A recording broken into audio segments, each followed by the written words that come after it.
Dito sa Papa Dudut Stories, ikaw ay hindi nag-iisa.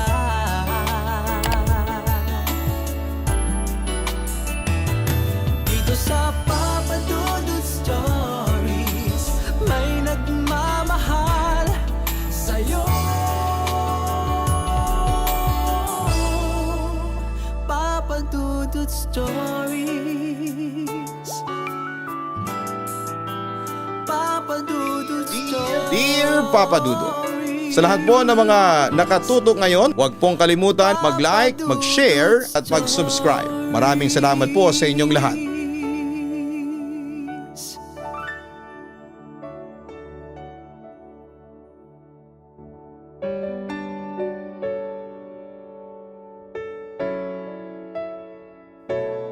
Minsan, bilanggo tayo ng ating mga sarili. Hindi man tayo nakagapos at wala rin tayo sa loob ng rehas, ngunit hindi pa rin natin magawang makalaya. May mga takot tayo at karanasan na nagsisilbing tanikala kaya hindi tayo makawala. Paano kung dumating ang pagkakataong subukan mo ring alisin ang sarili mo sa ganong sitwasyon? Dear Papa Dudut, ako po si Alice, 28 taong gulang at tubong Cavite. 3 kaming magkakapatid at ako ang pangalawa. Hanggang ngayon ay wala pa rin po akong asawa dahil natatakot akong buksan ang puso ko para sa mga lalaki. Hindi kasi mabura sa akin ang takot. Takot na baka matulad ako sa naging kapalaran ni Mama. At matulad din sa naging kapalaran ko ang magiging mga anak ko. Ayaw ko nang maulit pa ang mapait na nakaraan na yon na ipinaranas na sa amin ng ama namin noon habang lumalaki ako. Si Papa at ang pagtrato niya sa amin ang dahilan kaya nabago ang pananaw ko pagdating sa pag-ibig at pakikipagrelasyon. Papadudod saksi ako sa mga 2 ko pang kapatid sa paghihirap ni Mama sa piling ni Papa. Na walang ibang ginawa kundi ang maglasing, mambabae at manakit. Madalas niyang bugbugin si Mama at sabihan ng mga masasakit na salita. Awangwa ako sa bawat pag-iyak ni Mama tuwing gabing naalimpungatan ako. Doon ko napagtantong ipinagkakataon niyang tulog na kami sa tuwing gagawin yon. Siguro'y ayaw niyang ipakita sa aming nahihirapan siya. Naintindihan ko naman kung bakit niya nililihim sa amin. Alam kong katulad lang din siya ng ibang mga ina na ang tanging kagustuhan lang ay mabigyan ng kumpletong pamilya ang mga anak nila. Kahit na kapalit noon ang pagtitiis sa hindi maayos na asawa. Kung tutuusin ay may pagkakataon siyang umalis sa bahay noon at hiwalayan si Papa pero dahil madalas kaming magkakapatid ang unang iniisip niya kaya hindi niya yon ginawa. Alam kasi niyang wala rin siyang kakayahang buhayin kaming 3 kung isasama man niya kami sa pag-alis niya. Isang may bahay lang kasi siya noon. At kahit kailan ay hindi siya hinahayaan ni Papa na kumita ng sarili niyang pera. Kaya umaasa lamang kaming lahat sa ibinibigay ni Papa noon. Papa Dudut, isa siguro sa dahilan ng trauma na dala-dala ko magpahanggang sa ngayon ay ang boses ni Papa. Sa bawat pagtaas ng boses ni Papa noon ay halos magsiksikan kaming magkakapatid sa sulok ng maliit naming kwarto sa sobrang takot sa kanya. Alam na kasi namin ang susunod na mangyayari sa tuwing ganon siya. Mananakit na naman siya, Papa Dudut. Wala rin kaming magawa kundi ang umiyak na lamang sa awa para sa mama namin tuwing sinasaktan niya sa loob ng kwarto nila.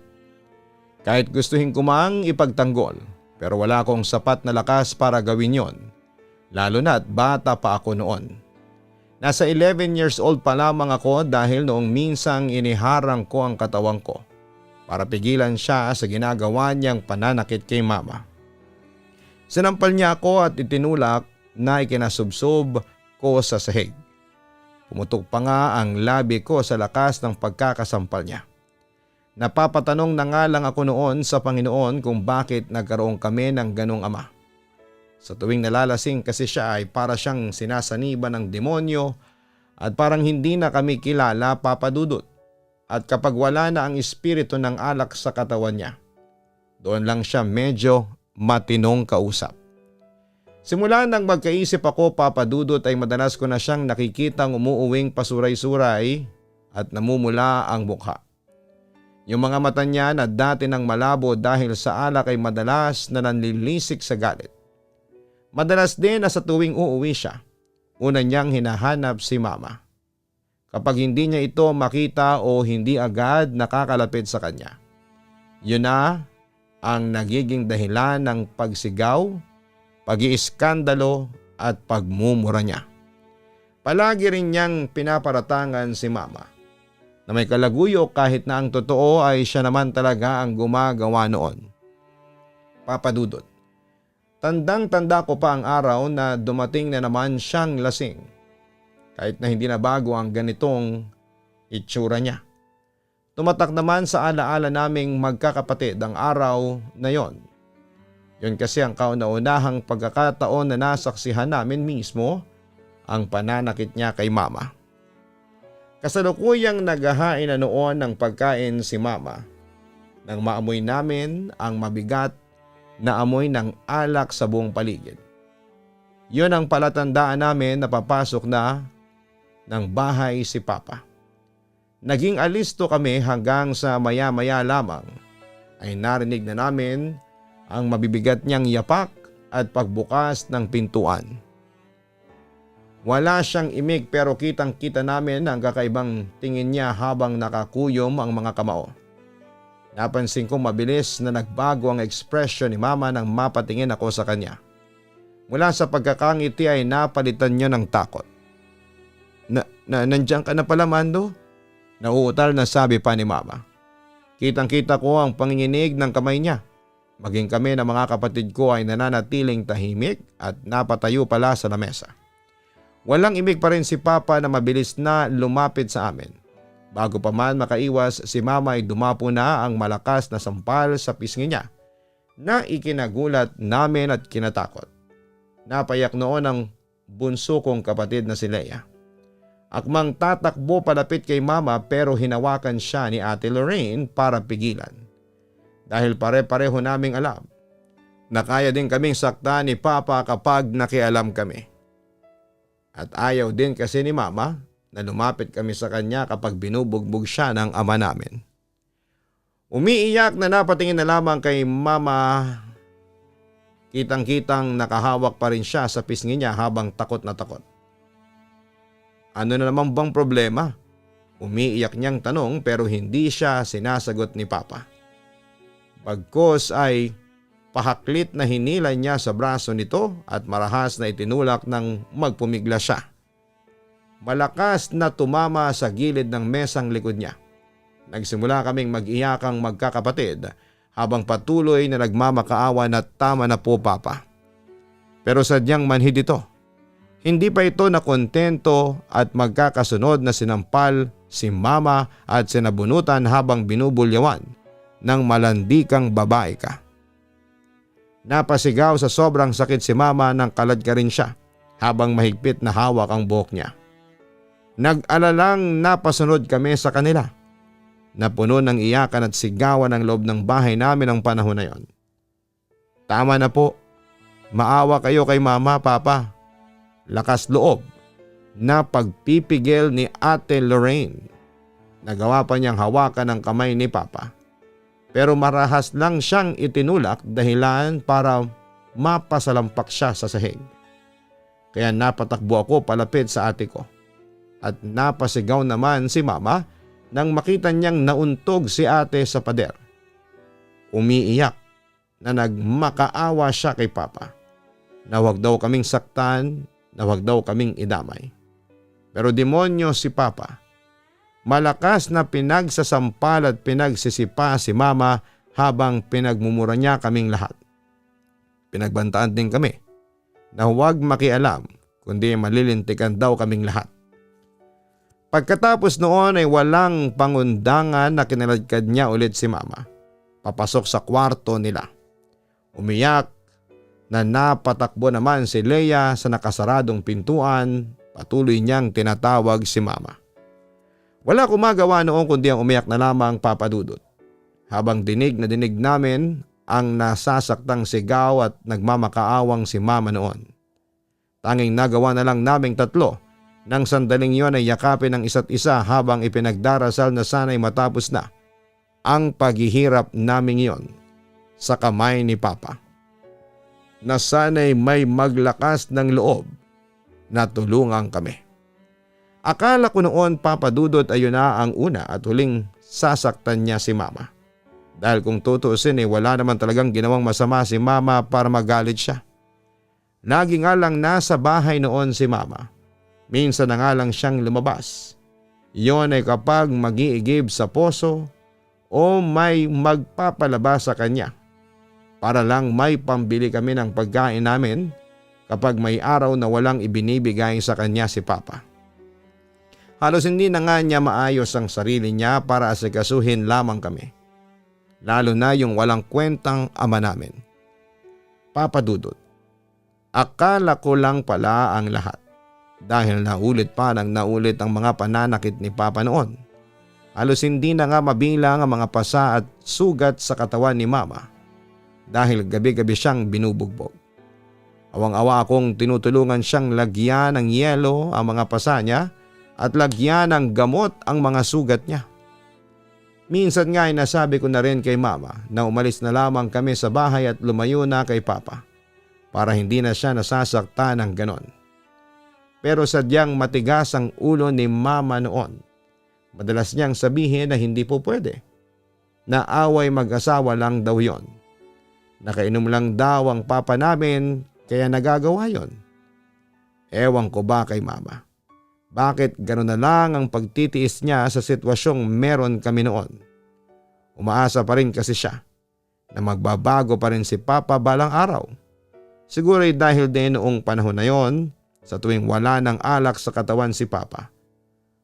Kung umasta ito, kinabukasan ay parang walang ginawang pananakit. Madalas na lambing-lambingin ito si Mama noon.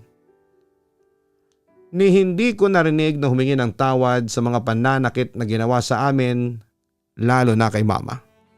Katunayan, Papa Dudut, madalas din kausapin si Mama ng mga kamag-anak namin at sinasabi nilang hiwalayan na raw nito si Mando. At maawa naman daw sana ito sa sarili at sa aming mga anak niya. Pero ang lagi lang na sinasabi ni Mama noon ay hindi niyo ko naiintindihan dahil wala kayo sa sitwasyon ko. Dagdag pa niya na hindi raw ganon kadaling iwan si Mando dahil natatakot daw siya sa mga pwede nitong kayang gawin sa amin.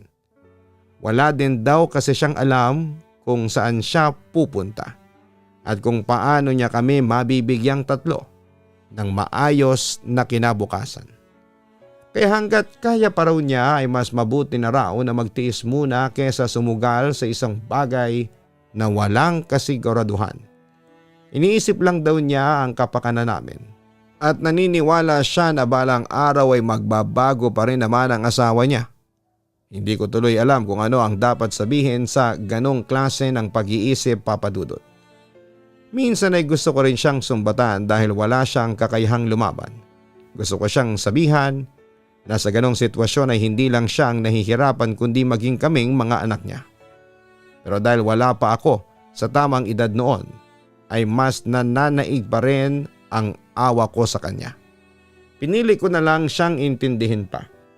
Natatakot din kasi ako na baka mas humantong pa sa mas masakit na pangyayari ang lahat ng pinagdadaanan namin noon. Papa Dudut, naging mabagal ang paglipas ng panahon para sa amin. Dahil habang lumalaki kaming magkakapatid, mas lalong naging mas mahirap ang sitwasyon naming lahat. Hindi na lang kasi paglalasing ang naging problema kay Papa, mas naging marahas pa siya. Kung dati minsan lang niya kaming saktan ay dumalas yon. At ang malalang nasaksihan namin na lalong dumagdag sa nararamdamang pagkamuhi namin kay Papa ay nung nakuha na rin niyang mambabae na parang walang pakialam sa sasabihin ng mga makakakita. Naalala ko pa noon high school na kaming pareho ni Ate Lorraine. Pauwi na kami galing sa paaralan nang makasalubong namin si Papa na may kasamang babae.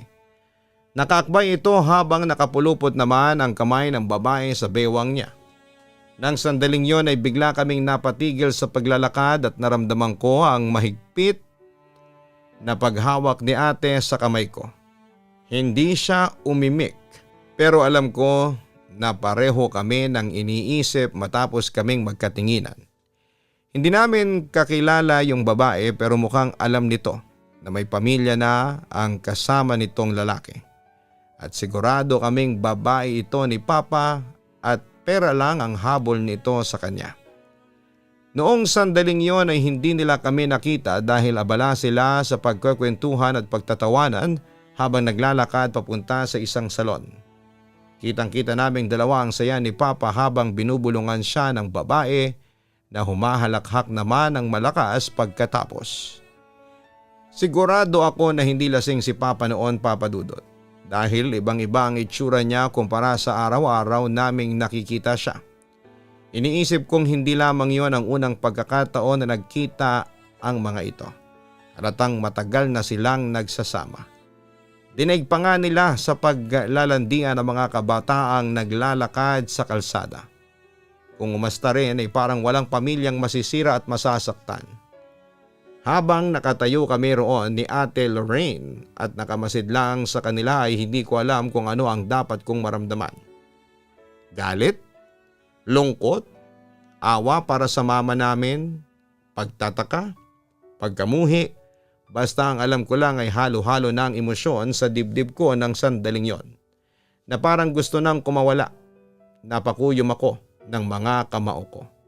Ang hirap tanggapin na yung dapat na tagapagtanggol naming ama ay kaya kaming saktan at pagtaksilan.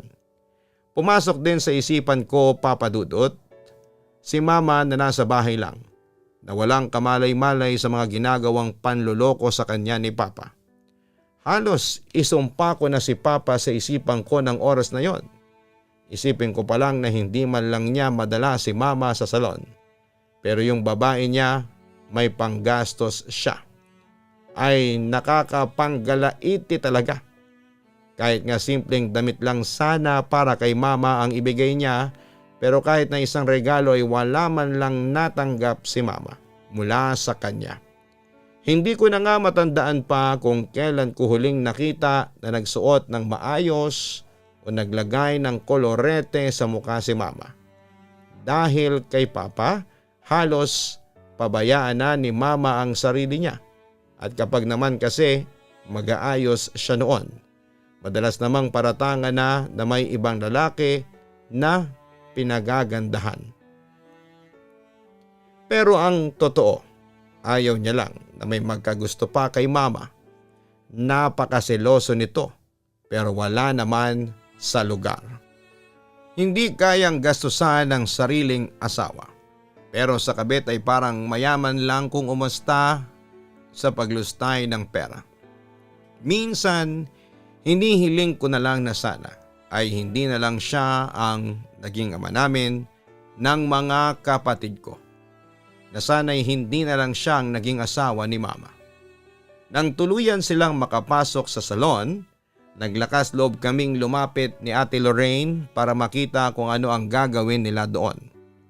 At sa pagkakataon na yon, namin nakita ang paghahalikan ng dalawa habang nakaupo yung babae na mukhang naghahanda na para magpaayos ng buhok. Hindi na sila nahiya, mga baboy. Dinig kong sambit ni ate na nanggagalaiting nakatingin pa rin sa dalawa. Gusto ko na noong sumugod sa loob pero napigilan ako ng ate ko sa braso. Umiiling siya at hinahawakan niya ang kamay kong kasalukuyang nakakuyom. Sabi niya huwag ko raw ituloy. Umuwi na lang raw kami para matulungan pa si mama sa bahay. Sumang-ayon na lang din ako kahit na ang sama-sama ng loob ko ng sandaling yon. Nang muli kaming mapatingin sa loob ng salon ay hindi ko na maigalaw pa mga paa ko nang makita naming pareho na nakatingin na pala sa amin si Papa. Tumatagos ang matalim niyang tingin sa salamin ng dingding na parang nagbabanta. Dali-dali akong hinila ni ate paalis sa lugar na yon. Pagka-uwi namin ay agad naming sinumbong kay mama ang tungkol sa nakita namin. Pero nagulat ako at sobrang nagtaka nang sabihin ni mama na baka mali lang daw kami ng nakita. Hindi raw magagawa ng papa namin na lokohin siya kahit na lasenggo pa ito. Kami pa nga ang pinagalitan niya, Papa Dudut. At pinagsabihan pa kaming wag daw kaming gumawa ng kwento kahit na may inis kami sa papa namin. Gusto ko siyang sumbatan noon at yugyugin. Baka sakaling maalog ang utak niya para maintindihan niya ang katotohanan ng sinasabi naming dalawa ni ate. Hindi ko na kasi alam kung nagbubulag-bulagan lang ba si mama o sadyang nagpapakamartir lang siya. Bago pa niya kaming talikuran ay pinagsabihan pa niya kami na huwag na raw ulit naming mababanggit ang tungkol doon, lalo na kapag nandyan si Papa. Sa inis ay padabog na naiiyak na umalis na lamang si Ate Lorraine papasok ng kwarto naming magkakapatid. Habang ako naman ay nanatiling nakatayo doon. Sinundan ng tingin si Mama na palabas na ng bahay. Gabi na nang dumating sa bahay si Papa. Panahon na yon ay tapos na kaming kumain at naghahanda na sa pagtulog. Napabangon lamang kami nang marinig namin ang pagpasok niya. Nabalot ng katahimikan ang bahay dahil hindi ito lasing na umuwi. Nagkatinginan kaming tatlo nang makitang tuwid ang pagkakatayo niya. Hindi rin namin nakitang galit ito nang mapatingin sa amin. Natakot ako ng sandaling yon sa ipinakita niyang pagbabago. Hindi nagtagal, maya-maya ay tinawag siya ni Leia at inabot ang isang supot na may lamang lechong manok. Lalo rin kaming nagtaka at nagulat nang tanungin niya kami kung kumain na raw ba kami. Nang sagutin namin kumain na kami, sabi lang niya ay matulog na kami. Pero bago kami makabalik sa kwarto ay tinawag niya si ate at pinalapit sa kanya. Maging ako ay sinenyasan na lumapit. Alanganin man pero wala kaming nagawa kundi ang sumunod. Nakita namin ang pagngiti niya bago hinawakan ang ulo naming magkapatid. Bagyang hinahaplos-haplos pa ang buhok namin na para kaming asong alaga niya. Hindi rin nagtagal ang tingin niya sa amin dahil lumibot yon sa buong bahay na parang may hinahanap. "Nasaan ka, Lisa?" Tawag niya kay mama sa maayos at hindi pasigaw na boses. Maya-maya pa'y dali-dali namang lumabas sa kwarto si mama. Pansin ko ang takot niya dahil kitang-kita ko ang panginginig na naman ng mga kamay niya na pilit niyang pinapakalma. Pasensya na. Nakatulugan ko kasi ang pagtutupi kaya hindi ko alam na nakauwi ka na pala. Halika na sa kusina. Maghahain na ako ng pagkain natin. Mahinang sambit ni mama at halos hindi na makatingin ng diretsyo kay papa. "Sige, nagugutom na rin ako. May dala akong ulam." Pagkasabi niya agad na ibinigay ni Leia kay papa ang supot na inabot dito kanina. Napaangat ng tingin si mama mula sa pagkakayuko nang makita niyang tinaas ni papa ang kamay nito. Agad na tinakip ni mama ang mga palad niya sa mukha niya bilang panangga sa maaaring gawin na naman ni papa sa kanya.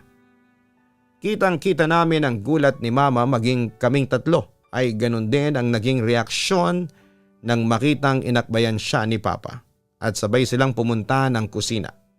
Noon pa man kasi ay halos sabay silang kumakain tuwing gabi dahil yon ang palaging pinapaalala sa kanya ni papa. Minsan nga kapag lasing si papa, hindi na rin nagagawa pang makakain ni mama dahil sa pananakit nito.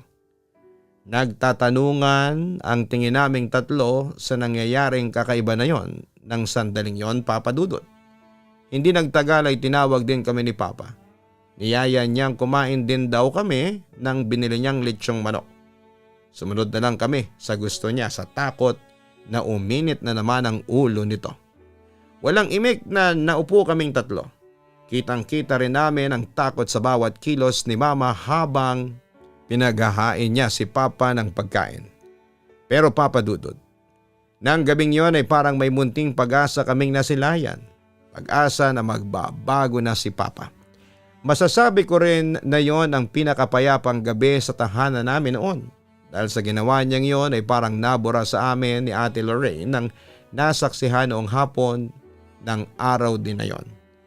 Katunayan, Papa Dudut, mula ng gabing yon, isang linggo nang naging maayos ang pakikitungo niya sa amin. Kahit papaano ay naghilom ng paunti-unti ang mga pasa at sugat sa katawan ni Mama. Akala namin ay magtutuloy-tuloy na ang mabuting pagbabagong yon, pero hindi rin pala. Dahil bumalik pa rin kami sa dating sitwasyon nang magsimula na naman si Papa sa masamang pagtrato sa amin. Malinaw na naaalala ko pa yung gabing narinig namin ang malakas na pagsisigaw ni Papa. Kahit malayo pa siya ay binabalot na kami noon ng takot at pangamba. Agad kaming sinabihan ni Mama na pumasok na sa kwarto namin at magsara ng pintuan. Ramdam na ramdam ko ang takot sa boses niya at nanginginig na mga kamay. Pero bago pa man kami tuluyang makapagsarado, isang malakas na pagkalabog ng bumukas na pinto ang nagpatigil sa aming lahat. Bumagsak pa ang picture frame na nakasabit sa dingding sa sobrang lakas ng pagbukas. Kasunod noon ay ang pagpasok ni Papa ng pasuray-suray at nagsimula ng magsisigaw at nagmumura na alam naming sa amin na naman siya galit. Para makaiwas ay maingat na naming sinarado ang pinto ng kwarto bago pa niya kami makita. Doon na namin narinig ang boses ni Mama na pilit na pinapakalma si Papa. "Mando, bakit ka na naman nag-inom?" Ang sumunod na narinig na namin ay ang pagbalibag niya sa isang silya at pagsigaw ni Papa kay Mama na may kasamang masasakit na salita at paratang na may kalaguyo daw si Mama. Yan daw ang sabi sa kanya ng barkada niya sa inuman kanina. Nakita raw si Mama na may kausap na lalaki sa may palengke. Lagi na lang niyang inaakusahan si Mama palibasa ay gawain niya. Alam naming lahat sa loob ng bahay maging ang mga kapitbahay na tapat si Mama kay Papa. Sinubukang magpaliwanag ni Mama pero isang malakas na sampal ang narinig namin dahilan para gustuhin kong buksan yung pintuan at labasin sila. Pero pinigilan ako ni Ate Lorraine. Sabi niya ay mas lalong hindi raw matatapos ang away ng dalawa kapag nakita ni Papa na makikialam kami sa kanila. Matapos niya akong makumbinse ay tanging nagawa ko na lamang ay tahimik na nagdasal. Na sana'y matapos na ang gabing yon at maging safe si Mama. Matagal-tagal din ang sagutan na nangyayari sa labas noon, Papa Dudut. Noong ko lang din narinig na tumaas ang boses ni Mama na ipinagtatanggol niya ang sarili laban sa mga paratang na bunga lamang ng kalasingan at maling impormasyon. Narinig ko rin ang pag-iyak niya kasabay ang sunod-sunod na malalakas na kalabog at pagsisigaw ni Mama na may halong pagmamakaawa. "Bitawan mo yan, Mando. Parang awa mo na. Wala akong ginagawang masama. Nagsasabi ako ng totoo." Sa takot na boses na yon ni Mama ang nagtulak sa akin para lumabas ng kwarto. Doon ko na nga tuluyang nakita si Papa na may hawak na itak at akmang tatagain na si Mama na sa kasalukuyan ay nakasalampak sa sahig. Dumudugo na ang labi at gulo-gulo na ang buhok na halatang sinabunutan ng matindi. Hindi ko na malaya na nagsunura na rin pala sa paglabas sina Ate Lorraine at Leia na nasandak din sa nakitang sitwasyon. Natigilan din si Papa at napalingon sa aming tatlo nang maramdaman na nandun kami. Dahil doon ay nakakuha ng pagkakataon si Mama para itulak ito ng malakas. Nang mawala ng balanse at mapaupo si Papa sa sahig ay agad kaming hinila ni Mama palabas ng bahay kasabay ng pagsigaw niyang tumakbo na kami. Sa pagkataranta ay nagkanya-kanya kaming takbo noon. Ang tanging nasa isip namin ay kailangan naming makatakas kay Papa. Nawala na sa katinuan. Dinig na dinig namin ang malakas na sigaw ni Papa. Galit na galit yon, alam namin na kapag naabutan niya kami ay walang alinlangan niya kaming papatayin. Patuloy kami sa pagtakbo habang sumisigaw si Mama ng tulong papatayin niya kami, tulong maawa kayo. Kahit natatakot ay nagawa ko pa noon na lumingon sa likuran. Kitang-kita ko na mabilis na tumatakbo rin si Papa habang hawak ang itak. Patuloy lang siya sa paghabol. Kaunti na lang ang layo niya sa amin ng oras na yon. Ilang saglit pa, Papa Dudut, ay biglang sunod-sunod na bumukas sa mga ilaw sa bawat kabahayan na nadadaanan namin. Mukhang narinig nila ang pagsigaw ni Mama at ni Ate Lorraine. May nakita akong sumilip sa bintana ng ilang kabahayan at may ilan ding nagbukas ng pinto. Pero walang nangahas na magpapasok sa amin nang makita nilang may hawak na itak ang humahabol sa amin, Papa Dudut. Habang tumatakbo ay naisip kong baka yun na ang katapusan namin, pero nilakasan ko lang ang loob ko dahil hindi yun ang oras para panghinaan ng loob. Sinabi ko sa kanilang bilisan nilang takbo at wag na wag lilingon dahil baka maabutan kami ni Papa kapag nadapa ang isa sa amin. At bago pa namin narating ang krusadahan, Papa Dudut, hinila ng isang lalaki ang kamay ko. Napasigaw ako dahilan para mapahinto sila Mama sa pagtakbo at napatingin sa akin. Agad namang kaming pinakalma ng lalaki at sinabi niyang kakampi raw namin siya. Minadali rin niya kaming pinapasok sa bahay niya. At ilang minuto lang mula nang makapasok kami para magtago ay nakita namin si Papa na tumatakbong hawak-hawak pa rin ang itak. Nakahinga kami ng maluwag nang malampasan na niya ang bahay ng kinakaroonan namin.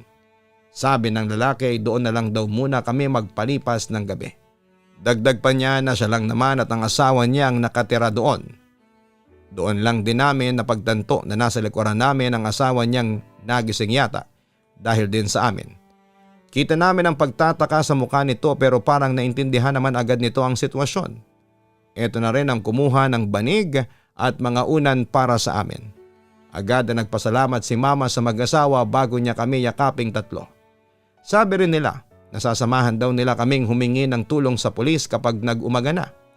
Sa pagkakataong yon ay doon ko napagtanto na hindi pala lahat ng kapitbahay namin ay takot na tumulong. Mayroon pa rin palang mga mabubuting puso na handang tumulong sa oras ng panganib. Kinabukasan nga ay sinamahan nila kaming humingi ng tulong sa barangay. Nagbigay naman ng Barangay Protection Order ang opisyal na nakatalaga sa Committee on Women and Family para makakuha kami ng agarang proteksyon habang iniisip kung ano ang mga susunod na hakbang. Sinamahan din nila si Mama na magpa-blotter sa police station. Dahil sa pangyayaring yon, hindi na rin namin nakikita si Papa sa lugar namin. Mukhang tumakas na. Habang patuloy, sa paghahanap ang mga pulis kay Papa ay sinikap naming maging maayos matapos ang insidenteng yon, Papa Dudut.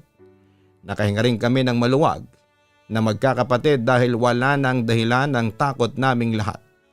Nakakatulog kami ng mas maayos, nakakakain na ng walang takot. At hindi na kami laging aligaga sa pag-iisip kung anong mangyayari kay Mama sa tuwing binubugbog ni Papa. Hindi kami huminto sa pag-aaral dahil naghanap agad ng mapapasukang trabaho si Mama noon para may pangtustos sa mga pangangailangan namin.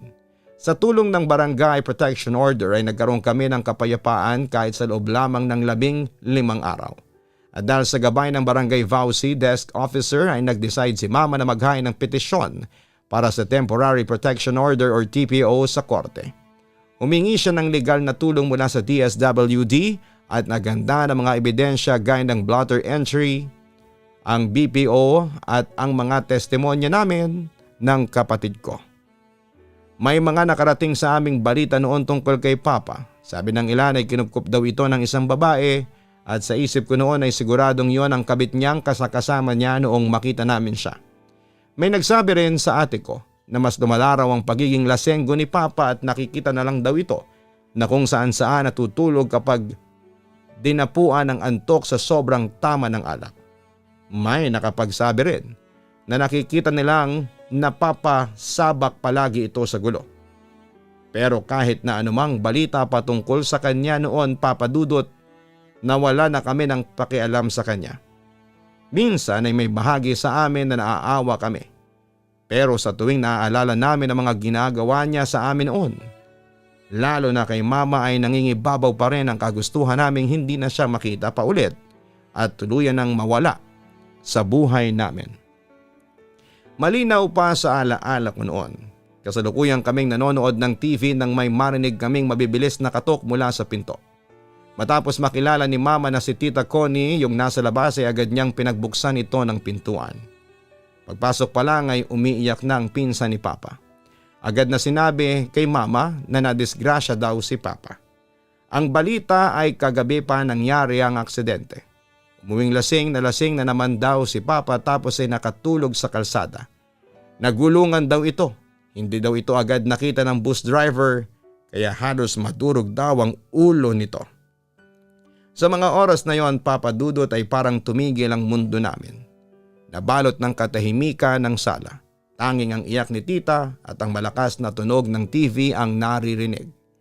Sa kabila ng lahat ng sakit na idinulot ni Papa ay hindi namin inaasahan na ganito ang katapusan ang papatay sa kanya. Kahit galit na galit kami sa kanya, ni minsan ay hindi namin hiniling ang kamatayan niya. Ilang sandali pa ay nataranta kaming magkakapatid na lapitan si Mama at alalayan nang makitang parang babagsak na ito sa pagkakatayo. Pinaupo namin siya ng maayos. Kita namin ang pagkagulat niya sa balitang yon. Pero hindi namin siya nakitang umiyak katulad dati. Siguro ay naubos na ang mga luha niya para kay Papa na matagal niyang iniiyakan. Sa awa naman ay mabilis ko siyang niyakap habang si Ate Lorraine naman ay inalalayan si Tita na iyak pa rin ng iyak. Kumuha naman agad ng 2 basong tubig si Leia para sa kanila. Sa mga sumunod na araw ay nasikaso namin ang labi ni Papa. Walang gaanong tao na bumisita sa burol maliban sa pamilya namin. Iilang kamag-anak at mga malalapit na kaibigan naming magkakapatid. Sa pagkawala ni Papa ay nawala na rin ang tuluyan ng takot at pangamba sa amin. Papa Dudut, matapos niyang mailibing ay nagpasya kaming umalis sa lugar na kinalakhan namin. Dahil pareho kaming magkokolehiyo ni Ate Lorraine ay tumira kami lahat noon sa Maynila para doon na kaming magkakapatid na mag-aral habang si Mama naman ay patuloy sa pagtatrabaho bilang kasambahay sa bahay ng isang politiko. Nakapagtapos kaming lahat dahil sa kasipagan ni Mama at sa determinasyon din naming tatlo na kamtin ang mga pangarap namin sa buhay. Katunayan, Papa Dudut ay isa na akong pulis ngayon at kasalukuyang nagtatrabaho sa Cavite. Hindi madali ang proseso ng paglimot, pero alam kong balang araw ay tuluyan din naming makakalimutan ang lahat ng mga nangyari sa piling ni Papa noon. Hanggang dito na lamang ang may babahagi kong kwento sa buhay ko, Papa Dudut. Lubos na gumagalang, Alice. Maraming salamat sa pagbabahagi mo ng iyong kwento, Alice. Ang kwento ng pamilya mo ay sumasalamin sa mga tunay na naranasan at nararanasan ng mga battered woman at ang trauma na dala nito sa kanilang mga anak. Naging buhay na patunay kayo ng pamilya mo na nasa mga sandali ng karahasan. Ang pag-alis sa sitwasyon ay hindi tanda ng pagiging duwag, kundi pagiging matalino at matapang. Pinakita ninyo na may pag-asa para sa mga katulad ninyong ganyan din ang pinagdadaanan. Kahit na masakit ang karanasan ninyo, ay isang paalala na hindi dapat maging biktima habang buhay dahil may karapatan ang bawat tao na mamuhay ng ligtas, payapa at walang takot.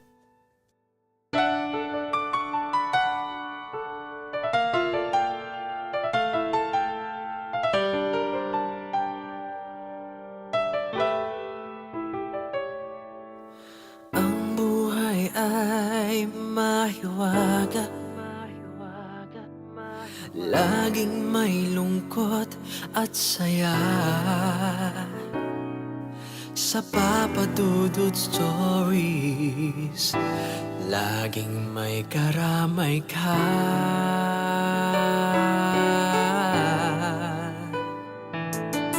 Mga problemang kay bigat,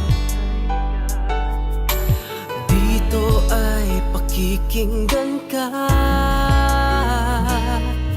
Sa Papa Dudut Stories, kami ay iyong kasama.